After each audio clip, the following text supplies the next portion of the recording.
Hello, historical drinkers, and welcome to this week's episode of Haunted Historically Drinking. We are going to be covering the extremely spooky Hollywood Roosevelt Hotel, but first we're going to make some bathtub gin. Now, how do these two things relate to each other? Well, we'll get to that later on in the episode. Bathtub gin is what was made during Prohibition. The term became popularly applied to gin that people made at home. And the reason that it was called such was because it was made in big containers that would only fit in the bathtub to be filled and while things were settling in. What they would do is they would take alcohol, often denatured alcohol, which is, to make a long story short, alcohol that has things added to it that make it not safe for human consumption and that make it taste bad. So during Prohibition, of course, it was really hard to get regular alcohol, so they would be using denatured alcohol often, like rubbing alcohol basically, and then mixing flavoring agents in with it to make it taste like gin. Gin, of course, is basically vodka with flavoring agents put into it during the distillation process. So they were really making gin. Now, it was gone about many different ways. Some would use actual juniper berries, which are the primary flavoring agent in gin. Some people would use extracts of juniper berries. Some people would get fancy and put other flavors into the gin as well and make it a little nicer, and some people wouldn't. Some people were just trying to push that stuff out as fast as they possibly could to those thirsty Prohibition drinkers. So let's get started on our bathtub gin. I have started with a base of Stoli 100 proof vodka. Now you want to use 100 proof vodka because the higher alcohol content in the vodka is going to better extract the flavors from the ingredients that we're going to be putting in it to make our gin.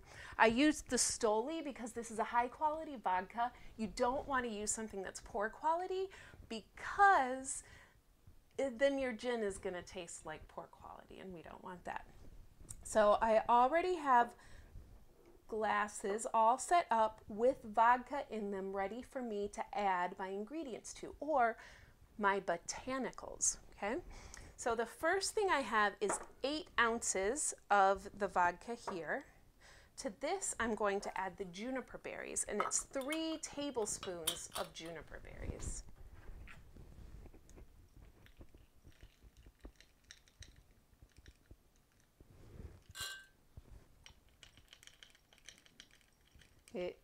You may notice there's a blue sticker on this bottle.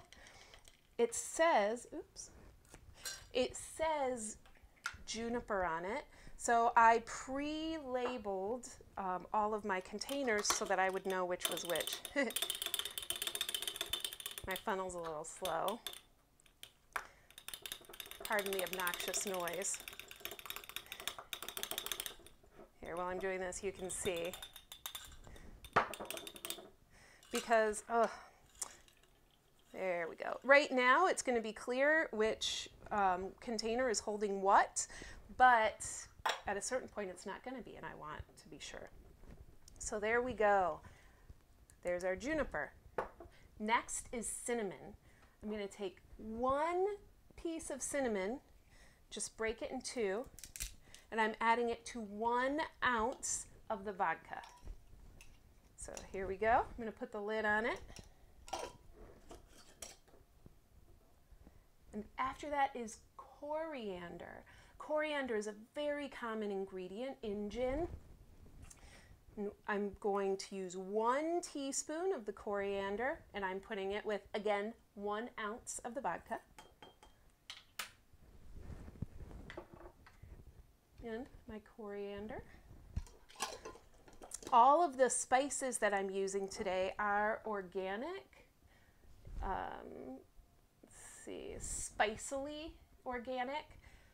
Because all of these ingredients are sitting in this alcohol and having everything just soaked out of them, I wanted to make sure that they're clean, that chemicals aren't also getting soaked off of the ingredients that I am then going to drink. So everything is organic, including these orange and lemon peels, which are going to be the final ingredient. So this is the peel from one orange and half a lemon. And I peeled it off in strips so that it would best sit in contact with the vodka. And when I was peeling it, you can see, like, I was really trying, that's not the best example. Here's a good one.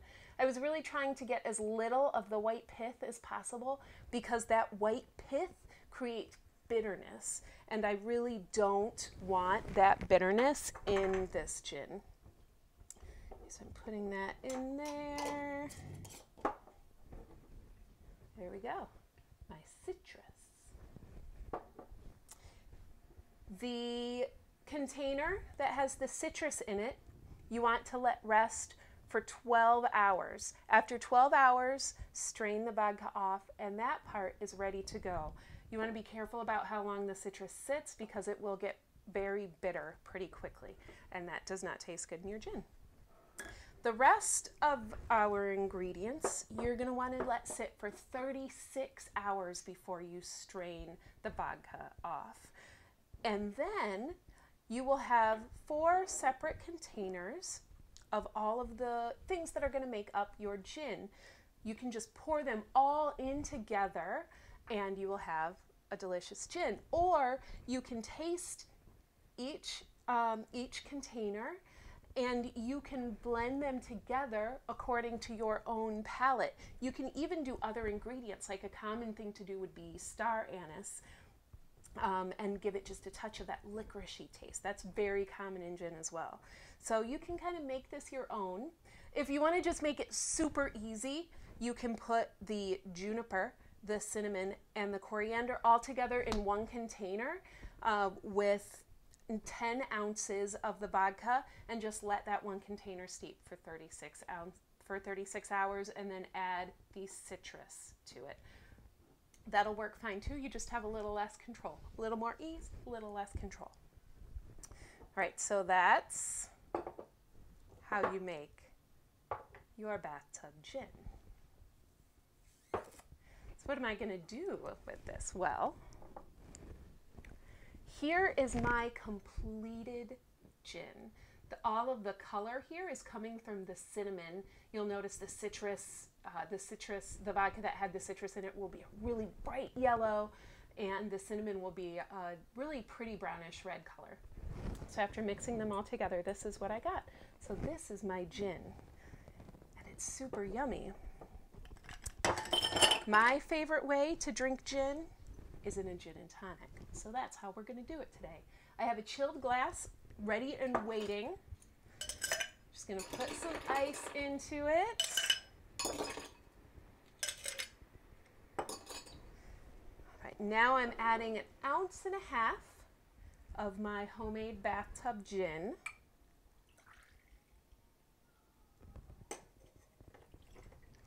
Beautiful. And some tonic water.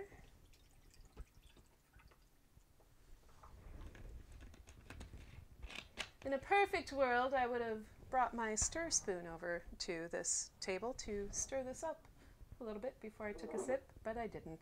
I'm not going to make you wait while I go get it. So here we go, our homemade gin and tonic.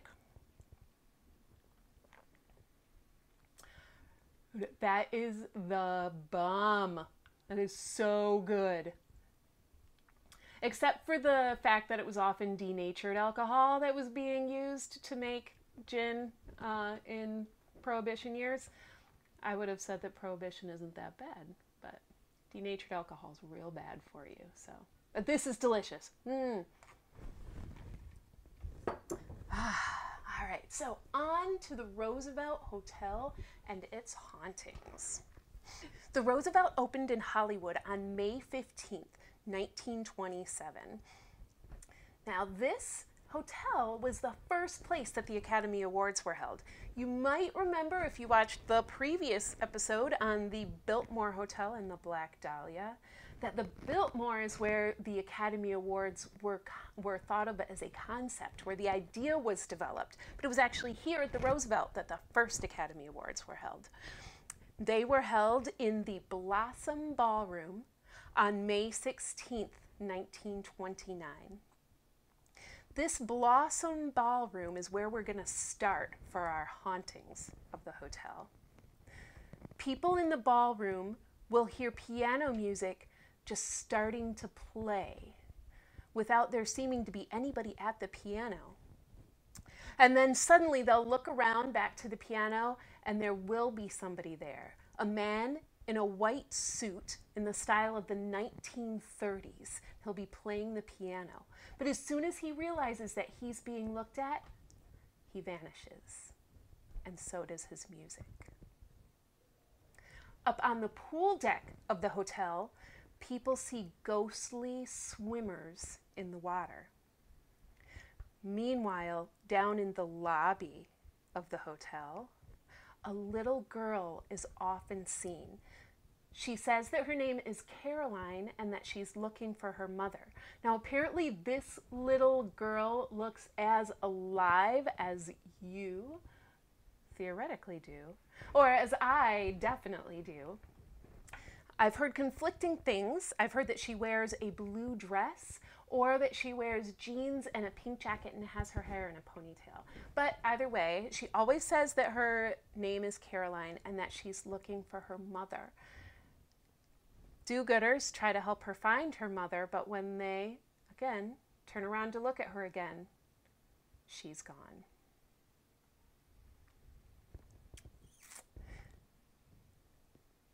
Besides these two very specific haunts, people see glowing orbs floating in the hallways of the hotel.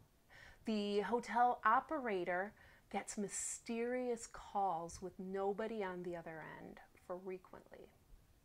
There are cold spots felt throughout hotel rooms and throughout the hotel. People feel taps on their shoulder without anybody being in the room with them.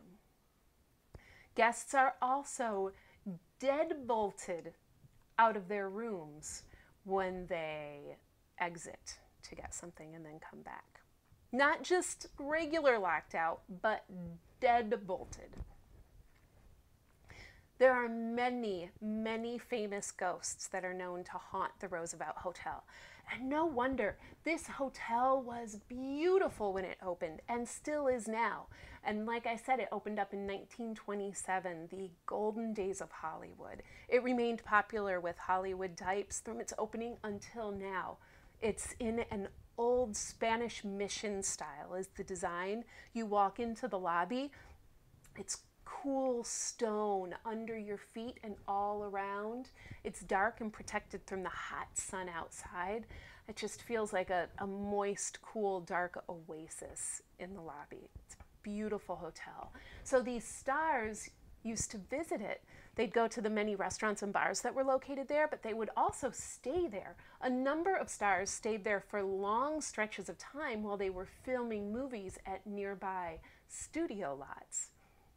A few of the famous ghosts that haunt the Roosevelt are Humphrey Bogart, Betty Grable, and Errol Flynn.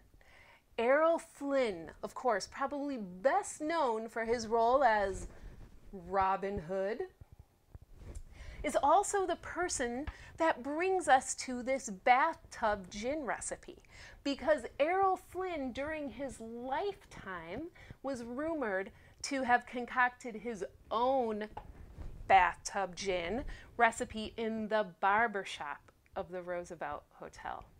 So, thanks Errol for the inspiration.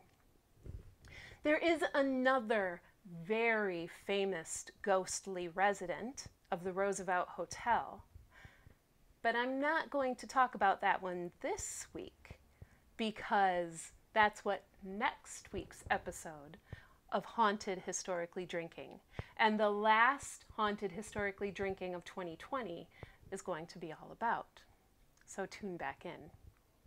Now, the Roosevelt Hotel today is still beautiful and very popular, very expensive. It has a number of restaurants and bars. This is 2020, the time of COVID. Not all of them are open, but some of them are, and the Roosevelt is having guests stay there as well. My favorite bar, one of my very favorites in the city of LA, is called the Spare Room, and it's located in the Roosevelt Hotel. It's not open currently, but if you get a chance to go post-COVID days, then please check out the Spare Room. It's a great bar with bowling alleys. They do all kinds of fun stuff there, and they have a great, great cocktail menu. So check it out. Well, that's it for the Roosevelt. I do accept tips on Venmo, of course. I have been your bartender today. You can find me at saralm-mengoni. For this, the duration of this week, any tips that I get, I'm going to give 10% of to Know Us Without You, which is a local LA charity that is helping back of the house workers who are undocumented get food during this time of COVID, because so many people are unemployed and the undocumented workers don't have a lot of resources. All right, thank you so much for watching this episode of Haunted Historically Drinking. I hope to see you next time. And please, if you liked this, let me know in the comments section below. I'd also love to know any stories that you have of the Roosevelt Hotel. And also, hit the subscribe button below. All right. Farewell. Cheers.